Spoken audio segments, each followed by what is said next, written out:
ሰላም ጋይስ እንዴት ናችሁ? ሰላም ናችሁ ወይ? አንዷ ጓደኛዬ በውስጥ በኩል ምን ይመስልሻል ይሄንን እስቲ አስተያየት ስጪኝ ብላ ጠየቀችኝ ማለት ነው።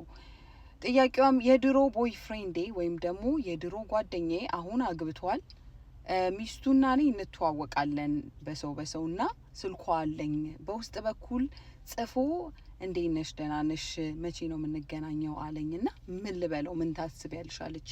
ምን እንዳልኳት ታውቃላችሁ? ውጭ ሀገር ነው የሚኖሩት እና $1000 ላክልኝ ካለበለዚያ ይሄን ሜሴጅ ለሚስት ነው መልከው በዩ።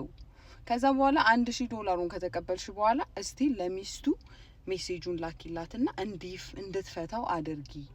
ምክንያቱም ይሄ ሰውዬ ኦሬዲ ትዳሩ መፍታት ፈልጓል፣ ትዳሩ ላይ መቀመጥ አልፈለገምና ስቲል $1000 ከተቀበልሽ በኋላ የኔ እናት ለሚስቱ መላክሽን እንዳትረሺ ብያታለሁ። እናንተ ምን ትላላችሁ?